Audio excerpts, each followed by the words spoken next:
Hello दोस्तों, welcome to software engineering channel. Software engineering channel में software project management की series में आज है हमारा लेक्चर नंबर 7। और लेक्चर नंबर 7 में जो टॉपिक हम डिस्कस करने वाले हैं वो है स्टेटमेंट ऑफ वर्क, जिसको आप SOW भी कहते हैं। बड़ा आसान और बड़ा ही इंटरेस्टिंग किस्म का टॉपिक है। अगर आप इस लेक्चर को पूरा देखेंगे तो बगैर दिमाग लड़ाए, बगैर किसी कॉम्प्लिकेशन में जाए, आपको चीज़ें बहुत आसानी से क्लियर हो जाएंगी। आपने सिर्फ करना यह है कि बिल्कुल सुकून से बैठ के इस लेक्चर को देखना है। इस लेक्चर की जो स्लाइड्स मैं आपके सामने प्रेजेंट कर रहा हूँ, अगर आप इनको डाउनलोड करना चाहें तो फर्स्ट स्लाइड के बिल्कुल एंड पे जो ग्रुप का नाम लिखा हुआ है, ये एक फेसबुक ग्रुप है, आप इसको ज्वाइन कर सकते हैं और वहाँ से जाकर ये स्लाइड्स PDF फॉर्मेट में डाउनलोड कर सकते हैं। इस ग्रुप का लिंक मैं आपको इस वीडियो की डिस्क्रिप्शन के अंदर भी प्रोवाइड कर दूंगा, ताकि आप वहां से क्लिक करके ग्रुप को ज्वाइन कर सकें। और इसके अलावा हमारे चैनल पे आने वाली जितनी भी अब वीडियोस होंगी, उन सबकी स्लाइड्स PDF फॉर्मेट में इस ग्रुप में अवेलेबल हुआ करेंगी। तो चले अब हम लेक्चर को स्टार्ट करते हैं। सबसे पहले हम देखें अगर लास्ट लेक्चर को, तो हमने लास्ट लेक्चर में क्या किया था। लास्ट लेक्चर के अंदर हमने प्रोजेक्ट चार्टर को डिस्कस किया था कि ये प्रोजेक्ट चार्टर क्या चीज़ होती है, इसको कैसे बनाते हैं और इसमें क्या क्या चीज़ें शामिल होती हैं। इसके अलावा प्रोजेक्ट चार्टर बनाने के लिए, किसी भी प्रोजेक्ट चार्टर को बनाने के लिए एक टेम्पलेट मैंने आपके सामने बना कर रखा था, बल्कि मैंने आपको खुद बनाया था और मैंने आपको दिखाया भी था लेक्चर के अंदर कि ये एक टेम्पलेट है, और साथ बताया था कि आप उसको कहाँ से जाके डाउनलोड कर सकते हैं। और टेम्पलेट के अंदर भी हर पॉइंट को डिस्क्राइब किया गया है बड़े अच्छे तरीके से कि आपने किस पॉइंट के अंदर अपने प्रोजेक्ट की क्या क्या बातें लिखनी है। तो आप वो लेक्चर देख लें। 8 से 9 मिनट का लेक्चर है, बड़ा इंटरेस्टिंग किस्म का और छोटा सा लेक्चर है। आपको चीज़ें बड़े अच्छे तरीके से समझ में आ जाएंगी और नई चीज़ें भी सीखने को मिलेंगी। तो आज के लेक्चर में हम क्या देखने वाले हैं कि ये SOW क्या होता है और की एलिमेंट्स ऑफ SOW क्या होते हैं। तो in the field of software project management, SOW जिसके अंदर S के बाद O स्मॉल करके और W बड़ा करके लिखा जाए, या फिर तीनों को एक साथ SOW कैपिटल में लिखा जाए, ये किसी एक चीज को रिप्रेजेंट कर रहे होते हैं, जिसको हम कहते हैं स्टेटमेंट ऑफ वर्क। अब ये होता क्या है? स्टेटमेंट ऑफ वर्क बेसिकली एक एग्रीमेंट होता है between the client and the contractor और सर्विस प्रोवाइडर और द एजेंसी। फॉर एग्जांपल, एक क्लाइंट है और वो किसी एजेंसी के साथ, लेट्स से किसी सॉफ्टवेयर हाउस के साथ या किसी कॉन्ट्रैक्टर के साथ कॉन्ट्रैक्ट करता है अपने एक प्रोडक्ट बनवाने के लिए। तो वो जो कॉन्ट्रैक्ट होगा, वो जो एग्रीमेंट होगा, वो क्या होता है, वो उसको हम SOW कह रहे होते हैं। This contract clearly define what is include and what is not included in this project. होता यह है कि क्लाइंट जाके बैठता है सर्विस प्रोवाइडर के पास। सर्विस प्रोवाइडर कौन है? आपके केस में मैं ये कह लेता हूँ कि सॉफ्टवेयर कंपनी है, ठीक है। वो उसके पास जाके बैठता है, अपना प्रोजेक्ट डिस्कस करता है, डील फाइनल होती है, फिर उसके बाद एक SOW तैयार किया जाता है और उसके अंदर सारा कुछ लिखा होता है कि जनाब प्रोजेक्ट है क्या क्या, कितने अरसे में तैयार होगा और इसमें क्या क्या चीज़ें शामिल होंगी, वो तो हम आगे देखने वाले हैं। और उसको एज ए एग्रीमेंट दोनों उसके ऊपर साइन कर लेते हैं। तो वो क्या होता है, वो उनका एक तरीके से कॉन्ट्रैक्ट बन जाता है, ठीक है। और उसके अंदर उन्होंने हर चीज़ लिखी हुई होती है कि हम इस प्रोजेक्ट में क्या क्या शामिल करने वाले हैं और क्या क्या शामिल नहीं करने वाले। ठीक हो गया। अब कहने को तो ये एक सिंपल सा डॉक्यूमेंट है, इन्होंने चीज़ें लिख दी कि भाई ये चीज़ें होंगी और ये चीज़ें नहीं होंगी, बड़ा क्लियरली हर चीज़ को डिफाइन कर दिया, ठीक है। लेकिन ये सिंपल डॉक्यूमेंट जो है दोनों पार्टीज के दरमियान एक एग्रीमेंट की हैसियत रखता है और इस वजह से इसकी इंपॉर्टेंस बहुत ज़्यादा हो जाती है। और आपके पास अगर ये एक पीस ऑफ डॉक्यूमेंट मौजूद है तो ये आपको बहुत सारी ट्रबल से बचा सकता है। फॉर एग्जांपल, किसी स्टेज पे जाके प्रोजेक्ट में आपकी क्लाइंट के साथ, आप एक प्रोजेक्ट मैनेजर हैं, आपकी क्लाइंट के साथ डिबेट हो जाती है कि जी ये फीचर नहीं था सॉफ्टवेयर में। क्लाइंट कहता है नहीं, मैंने कहा था ये रखो। So that's it. आपने क्या करना है कि आपने SOW को उठाकर टेबल पर रख देना है और बोलना है कि ये वो स्टेटमेंट्स हैं जिसके ऊपर हमने एग्री किया था कि हम ये रखेंगे। आपने भी एग्री किया था, मैंने भी एग्री किया था। ओपन करें, खोलें, देख लें, इसमें सब कुछ क्लियरली लिखा हुआ है कि प्रोजेक्ट में क्या क्या होगा और क्या क्या नहीं होगा। अगर मैं गलत हूं तो मैं अपनी गलती एडमिट करूंगा, अगर आप गलत है तो आप खामोश हो जाएं। That's it. तो एक तरीके से प्रोजेक्ट मैनेजर को इस चीज़ के ऊपर बहुत ज़्यादा ध्यान देना चाहिए SOW क्रिएट करते हुए, क्योंकि उसको बहुत ज़्यादा प्रॉब्लम से वो सेव कर सकता है। अगर SOW के अंदर क्लियरली कुछ बातें लिखी हुई हैं और बाद में क्लाइंट उनसे मुकर जाता है, उनसे फिर जाता है या फिर कहता है कि नहीं मैंने ये फीचर्स भी मांगे थे, तो आप SOW की बेस पे अपने आप को डिफेंड कर सकते हैं कि अगर मांगे थे तो जब यहाँ पर नहीं लिखे थे तो क्यों नहीं मेंशन करवाए। सो ये बहुत इंपॉर्टेंट डॉक्यूमेंट है। अच्छा, अब हम इसके की एलिमेंट्स की तरफ चलें। तो अगर आप डिफरेंट किस्म के एसओडब्ल्यूज को देखेंगे तो हर किसी के एलिमेंट्स एक दूसरे से चेंज होंगे। मतलब ऐसा नहीं है कि बिल्कुल ही एसओडब्ल्यू बदल जाएगा, लेकिन किसी के अंदर कुछ ज़्यादा एलिमेंट्स होते हैं, किसी में कुछ मतलब कम होते हैं। डिपेंड करता है मुख्तलिफ किस्म के प्रोजेक्ट के ऊपर। बट द पॉइंट इज कि हम यहाँ पर जो एलिमेंट्स डिस्कस करने जा रहे हैं वो की एलिमेंट्स हैं, और वो ऐसे एलिमेंट्स हैं जिनको डालने के बाद आप ये कह सकते हैं कि आपका एसओडब्ल्यू कंप्लीट हो गया है। और बहुत सारे सक्सेसफुल प्रोजेक्ट्स जितने भी चले हैं उनके एसओडब्ल्यू के अंदर ये एलिमेंट्स हुआ करते हैं। तो मैं आपके सामने ये डिफाइन करने जा रहा हूँ। सबसे पहले तो आप प्रोजेक्ट ऑब्जेक्टिव लिख लेते हैं। अच्छा, प्रोजेक्ट ऑब्जेक्टिव्स एक ऐसी चीज़ है कि आपके तकरीबन डॉक्यूमेंट्स में आपके साथ साथ चल रहा होता है। अब आपने ये क्या करना है कि प्रोजेक्ट ऑब्जेक्टिव के अंदर आपने सबसे पहले बताना है कि पर्पस ऑफ द प्रोजेक्ट, आप ये बना क्यों रहे हो, इस प्रोजेक्ट का मकसद क्या है, वाई इनिशिएटेड दिस प्रोजेक्ट, इस प्रोजेक्ट को शुरू किया क्यों गया था। अब ये चीज़ें जब आप लिखते हैं तो कहने को तो ये दो ही बातें शायद आपको, अगर आप एब्स्ट्रैक्ट लेवल पे देखें तो सेम ही लग रही होंगी कि इस प्रोजेक्ट का मतलब क्या है या फिर इस प्रोजेक्ट को शुरू क्यों किया गया था। लेकिन जब इन दोनों सवालों के जवाब के अंदर बातों को थोड़ा घुमा फिरा के लिखा जाता है तो मुख्तलिफ कॉन्टेक्स्ट के अंदर एक बात बड़े अच्छे तरीके से क्लियर हो जाती है। मतलब ये है कि एक दफ़ा पूछा गया कि इस प्रोजेक्ट का मतलब मकसद क्या है, ठीक है। दूसरी तरफ ये पूछा गया इस प्रोजेक्ट को स्टार्ट क्यों किया गया है, ठीक है। अब इन दोनों सवालों के जवाब जब लिखे जाएंगे तो उन दोनों जवाबों में से फिर कोई भी गलती के चांस नहीं रहेंगे, कोई भी डबल मीनिंग स्टेटमेंट नहीं रहेगी। अच्छा, इसके बाद how will both parties benefit from this project.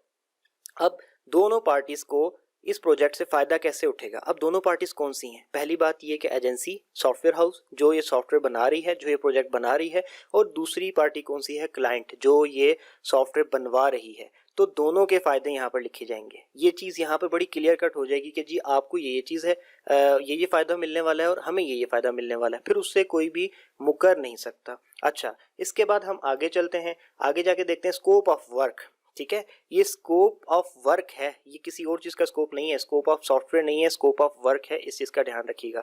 What kind of work we need to complete in the project. यहाँ पर आप वो सारे के सारे चीज़ें लिखेंगे कि किस किस किस्म के काम जो है आपको इस पूरे प्रोजेक्ट को कंप्लीट करने के लिए करने पड़ेंगे। वो सारे के सारे काम आप यहाँ पर लिखेंगे, ठीक है। जैसे आप रिक्वायरमेंट इंजीनियरिंग करेंगे, डिज़ाइन फेसेस से गुजरेंगे, मतलब हर चीज़ को जो जो टास्क आपको डिज़ाइन फेस के अंदर करते हुए क्या क्या करना पड़ेगा आप वो भी मेंशन कर सकते हो एक लेवल पे, क्योंकि ये सब चीज़ें ऐसी होती हैं जो कि आपके एक्सपेंस को बढ़ा रही होती हैं। Steps and process details of the project, मतलब जो आपका पूरा का पूरा प्रोजेक्ट है वो किसी प्रोसेस को फॉलो करके ही बन रहा होगा, तो उसकी सारी की सारी डिटेल भी आपने देनी है। How much time all the work of the project will take, मतलब जो आपके प्रोजेक्ट का सारा काम है उसके अंदर कितना टाइम लगेगा। अब एक चीज़ मैं यहाँ पे आपको क्लियर कर दूँ, ये जो थर्ड पॉइंट है स्कोप ऑफ वर्क में कि टाइम कितना लगेगा, ये पूछने से मतलब स्केड्यूल बिल्कुल भी नहीं है। स्केड्यूल एक अलग चीज़ है, ये पूछने से मतलब ये है कि आपका टाइम कितना लगेगा। इससे सिर्फ और सिर्फ इतना ही मतलब है कि आपका जो पूरा पूरा पूरा प्रोजेक्ट है उसको बनाने में टोटली कितना टाइम लग जाएगा, 1 महीने 2 महीने, ठीक है।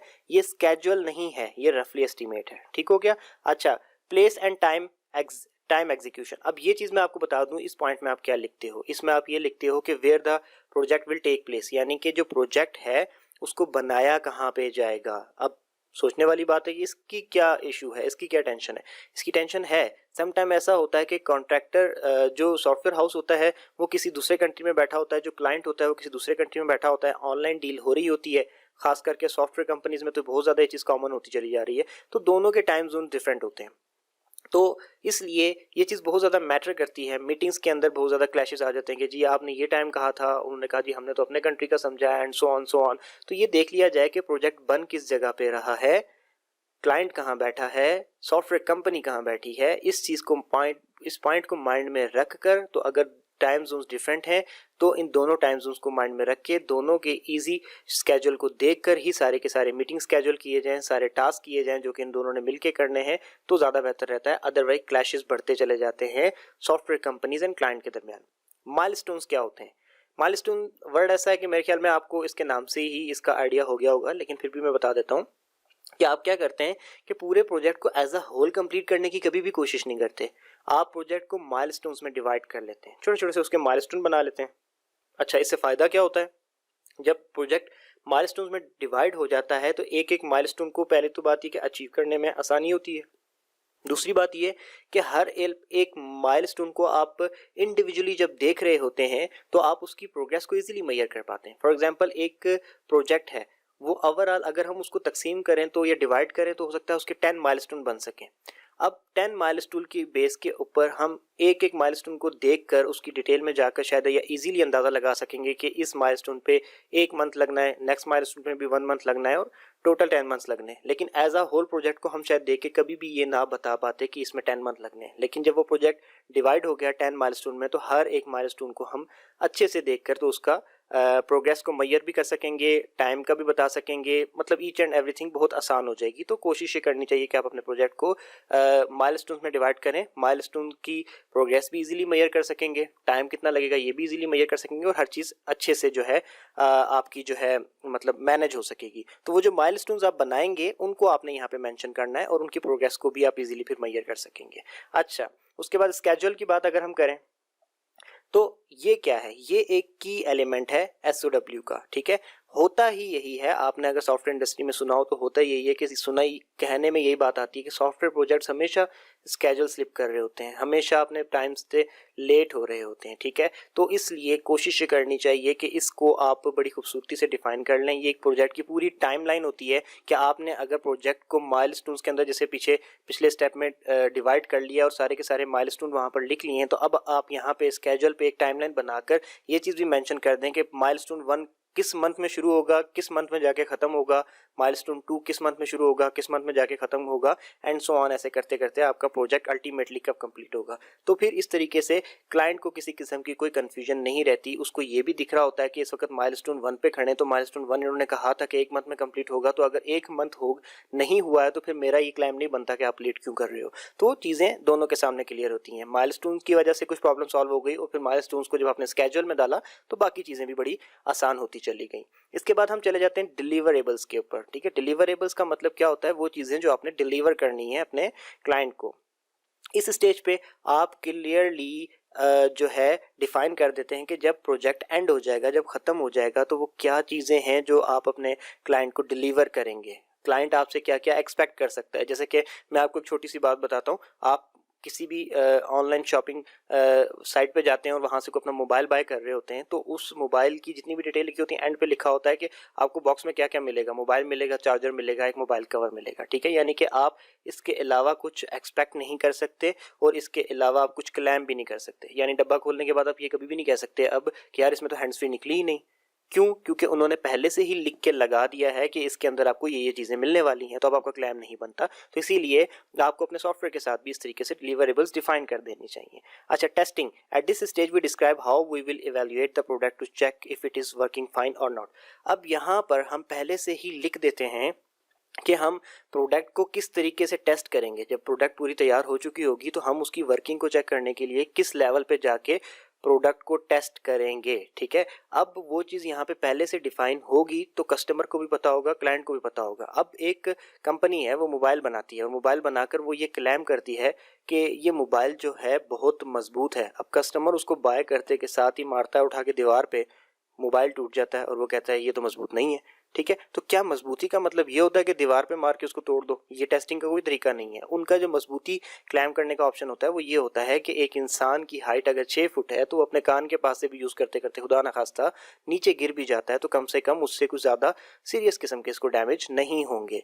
तो ये चीज़ें पहले से डिफाइन होनी चाहिए। आपके मोबाइल्स की या फिर आप कोई भी इलेक्ट्रॉनिक प्रोडक्ट खरीदते हो तो वो अपनी रिलायबिलिटी का आपको बता रहे होते हैं कि ये जो चीज़ है ये रिलायबल है, बट फिर भी जो वारंटी क्लेम वाला ऑप्शन होता है वहाँ पे जाके उन्होंने लिखा होता है कि फलानी फलानी फलानी सिचुएशन के अंदर हम इसकी वारंटी क्लेम नहीं करेंगे। तो इसी तरीके से टेस्टिंग के अंदर आपने ये चीज़ डिफाइन कर देनी है कि हमने जो प्रोडक्ट बनाई है वो इस तरीके के इन्वायरमेंट में बनने के लिए, चलने के लिए बनाई है, तो आपने इसको चेक भी, टेस्ट भी इसी इन्वायरमेंट में करना है।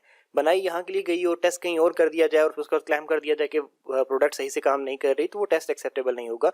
तो इन सब झंझटों से बचने से बेहतर है कि आप पहले से ही यहाँ पे डिफाइन कर दो इस बात को। उसके बाद एक्सपेक्टेड आउटकम्स, ये सारी बातें जो पीछे हमने की, इसके बाद ये सब कर लेने के बाद एक्सपेक्टेड आउटकम का एक ऑप्शन आपने एसओडब्ल्यू में लाजमी शामिल करना है। और ये क्या होता है, ये सिर्फ और सिर्फ इतना बता रहा होता है कि एक क्लाइंट जो आपसे सॉफ्टवेयर बनवा रहा है वो सक्सेस को किस तरीके से देखता है और एक सॉफ्टवेयर कंपनी जो आपसे आपके लिए सॉफ्टवेयर बना रही है वो सक्सेस को किस तरीके से देखते हैं। दोनों जो है अपनी डेफिनेशन ऑफ सक्सेस उस प्रोजेक्ट को लेके, जिस प्रोजेक्ट के लिए एसओडब्ल्यू बनाया जा रहा है, वो अपनी डेफिनेशन ऑफ सक्सेस को यहाँ पर मेंशन करेंगे। क्लाइंट ये कहेगा कि मैं at the end of the day अपनी सक्सेस को इस तरीके से डिफाइन करता हूँ कि मेरे पास ये प्रोडक्ट होगी और वो ये काम कर रही होगी। उसके बाद अब आपका जो आपका अपना सॉफ्टवेयर कंपनी है वो भी उसको डेफिनेशन डिफाइन कर देती है कि हम ये एक्सपेक्ट करते हैं कि हम जो सॉफ्टवेयर बनाएंगे जब वो बन जाएगा तो वो इस तरीके का एक सॉफ्टवेयर होगा और ये काम कर रहा होगा, तब हम ये कहेंगे कि हम सक्सेसफुल हो चुके हैं। अब ये क्या है एक्सपेक्टेड आउटकम में, ये सब जो चीज़ें हम लिख रहे हैं, क्या ये सब चीज़ें पहले से डिफाइन नहीं हो चुकी? जब आप डिलीवरेबल्स लिखोगे तो उसके अंदर भी कहीं ना कहीं ये सब बातें किसी ना किसी वर्ड्स में आ रही होती हैं। जब आप प्रोजेक्ट के ऑब्जेक्टिव्स लिख रहे होते हो तब भी आ रही होती है। जब आप माइलस्टोन बना रहे होते हो तो माइलस्टोन क्या होते हैं कि हमने ये फीचर्स डालने हैं, तो उनका एक एक आप माइलस्टोन शायद बना लो, तो वहाँ पे भी चीज़ें क्लियर हो रही होती हैं।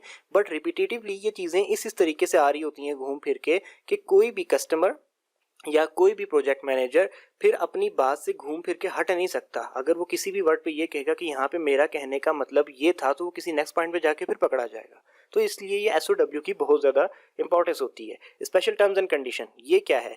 आपने हर बात लिख ली, ऊपर जो पॉइंट थे, अब उन पॉइंट्स के अंदर आप उन पॉइंट्स के रेलेवेंट बात ही लिखेंगे ना, उसके अलावा तो नहीं लिख सकते। लेकिन हर बात लिखने के बाद फिर कुछ ऐसे पॉइंट्स हैं जो कि रह गए, जो कि ऊपर जो पॉइंट्स हैं उनके अंदर कहीं भी लाई नहीं कर सकते, तो आप स्पेशल टर्म्स एंड कंडीशन का एक एक्स्ट्रा पॉइंट बनाते हैं और जो आपकी एक्स्ट्रा टर्म्स एंड कंडीशन होती हैं वो सारी की सारी आप इसके अंदर लिख लेते हैं। जैसे कि आपकी पेमेंट्स की terms and condition, for example एक प्रोजेक्ट है 10 माइलस्टोन्स के ऊपर है, पहले माइलस्टोन 5 मंथ्स में कंप्लीट हो जाएंगे, नेक्स्ट माइलस्टोन जो है वो अपना आपके नेक्स्ट 5 मंथ में कंप्लीट होंगे, यानी कि टोटल प्रोजेक्ट आपका 10 मंथ्स में कंप्लीट हो रहा है। तो आप उसके अंदर पेमेंट का अपना जो भी आपका स्केड्यूल होगा उसके लिए आपके पास ऊपर वाला कोई पॉइंट नहीं था, तो आप स्पेशल टर्म्स एंड कंडीशन में लिख दें कि 25% पेमेंट एडवांस, 25% पेमेंट जो है वो 5 माइलस्टोन्स पूरे होने के बाद 50% ऐसे हो जाएगी और बाकी की 50% पेमेंट हम अपना जो बाकी 5 माइलस्टोन्स हैं वो कंप्लीट करने के बाद, यानी कि पूरा प्रोजेक्ट डिलीवर करने के बाद आपसे ले लेंगे। तो एक टर्म्स एंड कंडीशन है, डिफाइन कर दिए गए। इसी तरीके से और भी कोई टर्म्स एंड कंडीशन अगर आपके पास पेमेंट के अलावा कोई हैं या कोई भी ऐसे जो ऊपर वाले पॉइंट्स में लाई नहीं करते,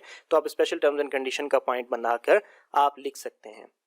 क्लोजर यानी कि स्टेटमेंट ऑफ वर्क किस बात पे क्लोज हो रही है, जो इसके एंडिंग पॉइंट्स हैं आपका, जो बिल्कुल इस डॉक्यूमेंट का एंडिंग है, उसमें क्या करते हैं कि at this point you will describe how you will deliver the product, how client will review check and accept the product. अब ये देखें, ये बात दोबारा से इसके अंदर काफ़ी सारी चीज़ें रिपीट हो रही हैं, बट स्टिल मैं आपको वही बात कहूँगा कि रिपीटेटिव वर्ड्स जो होते हैं, ये बार बार चीज़ें जो कुछ रिपीट हो रही होती हैं, ये आपको प्रोजेक्ट मैनेजर को अपनी बात से फिरने से रोके रखती हैं, क्लाइंट को अपनी बात से स्लिप होने से रोके रखती हैं। अब इसके अंदर मैं आपको बताऊं यहाँ पे क्या हो रहा है कि आप अपनी प्रोडक्ट को डिलीवर कैसे करेंगे। अब सोचने वाली बात है कि डिलीवर कैसे करेंगे, एक सॉफ्टवेयर है, कैसे डिलीवर करेंगे, बिल्कुल इशू आ जाता है यहाँ पे भी। अब मैं आपको एक छोटी सी एग्जांपल देता हूँ कि कंपनी कहती है कि हम आपको सॉफ्टवेयर कंप्यूटर में डिप्लॉय करके प्रोवाइड करेंगे, ठीक हो गया। अच्छा, अब जब प्रोजेक्ट एंड होता है तो सॉफ्टवेयर कंपनी जो है क्लाइंट के पास पहुंचती है कि जी हम आ गए हैं आपको सॉफ्टवेयर देने। अच्छा, सॉफ्टवेयर कंपनी कहती है लाए, आपको जो क्लाइंट है सॉरी, वो ये कहता है कि ठीक है दें जी आप हमें सॉफ्टवेयर। तो क्लाइंट कंपनी कहती है कि हमने आपसे प्रॉमिस किया था कि हम आपको सॉफ्टवेयर जो है कंप्यूटर में डिप्लॉय करके प्रोवाइड करेंगे, तो आप ज़रा अपना कंप्यूटर लेके आएँ। तो वो कहते हैं कि आपने ये प्रॉमिस किया था कि आप कंप्यूटर में डिप्लॉय करके प्रोवाइड करेंगे, दैट मीन्स कि कंप्यूटर में डिप्लॉय करके देना था, तो कंप्यूटर भी तो आपने देना था। अब यहाँ पे बात इशू आ गया ना। अब वो क्लाइंट ये बात कह रहा है, सॉफ्टवेयर कंपनी कह रही है कि नहीं नहीं हमने कहा था कि हम डिप्लॉय करके देंगे, मीन्स ये कि हमने डिप्लॉयमेंट करनी थी, कंप्यूटर तो आपका होगा, ठीक है। अब इस तरीके की बात आ गई, फॉर एग्जाम्पल ये इशू हो गया। इसके अलावा कंपनी ये कहती है कि जी हम आपको सॉफ्टवेयर बैकअप नहीं देंगे, हम आपको जस्ट किसी एक कंप्यूटर के अंदर इंस्टॉलेशन करके दे देंगे आपके अपने कंप्यूटर में, ठीक है। अब ये चीज़ है, अब ये चीज़ पहले क्लियर नहीं की गई, बाद में जाके जो क्लाइंट है वो कहे कि मैंने आपको इतने पैसे दिए हैं तो बैकअप तो मैं लूंगा सॉफ्टवेयर का। आपको कि नहीं जी हमारी कंप्यूटर अपनी कंपनी के टर्म्स एंड कंडीशन में है ही नहीं कि हम बैकअप दें, आप लोगों को बांटते फिरोगे, हमने आपको जस्ट एक कंप्यूटर में इंस्टॉल करके देना है, अगर ख़राब हो जाए दोबारा करवा लेना।